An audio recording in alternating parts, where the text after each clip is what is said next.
Bonjour, je m'appelle Johan, j'ai créé le Gavroche il y a maintenant 3 ans et demi à peu près. Je tourne beaucoup sur la région bordelaise. Mes parents avaient un restaurant quand j'étais jeune et j'ai choisi de retourner dans ce monde-là pour entreprendre.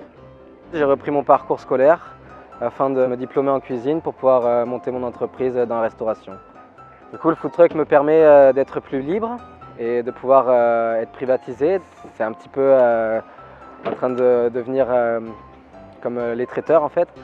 Par rapport à un restaurant, vous n'êtes pas limité à un certain périmètre, donc vous pouvez bouger. C'est pour ça surtout que j'ai appelé mon food truck le Gavroche, parce que c'est le petit côté de la liberté, du fait d'avoir un camion et non pas d'être entre 4 murs, quoi. Ça permet de bouger, de voir un peu l'extérieur et découvrir des nouvelles personnes tous les jours. Donc comme je voulais surfer sur la vague du Made in France également, j'ai choisi de créer carrément mon concept. Donc je voulais chercher un bon camion franchouillard qui pourrait coller avec mes plats et puis mon état d'esprit. Je voulais surtout refaire des produits comme la bonne franquette et comme on trouvait il y a, on va dire, 10, 15 ou 20 ans dans les bons bistrots en France, et adapter tout ça à la mode food truck. Donc j'ai cherché un J9, un camion qui datait des années 70-80. Je suis tombé sur un mec qui en vendait un à Paris. J'avais envie de l'aménager carrément moi-même. Du coup, l'idée c'était le Gavroche pour le nom du camion. Donc après le camion, je l'ai aménagé, on a mis tout ce qu'il nous fallait à l'intérieur.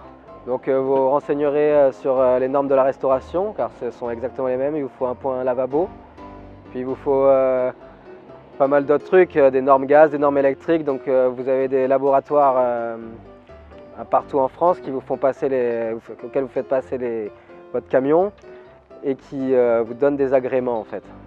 Par la suite, je me suis rendu compte qu'un camion ancien, vintage, c'est bien mignon sur la photo et sur l'emballage, on va dire. Mais par contre, quand vous devez commencer à faire pas mal de routes, c'est assez fatigant à la longue. Et puis vous avez des problèmes mécaniques, etc. Et puis aussi le fait que le camion commence à devenir un peu trop petit pour nous. Donc depuis, j'ai opté pour un nouveau camion qui garde le même look. Par manque de temps, ce nouveau véhicule, j'ai décidé de faire appel à un professionnel pour l'avoir dans les temps par rapport à ma saison qui commençait assez tôt cette année. Donc je vous recommanderais, vous, si vous voulez créer votre food truck, de vous axer plutôt sur par exemple une caravane que vous pourrez entièrement faire vous-même si vous avez envie, ou faire aménager par un professionnel. Donc réfléchissez bien à vous comment vous voulez travailler pour choisir le meilleur camion en fonction de l'image que vous voulez donner. Il n'y a pas que l'image, bien sûr, il y a les côtés pratiques qu'on oublie souvent.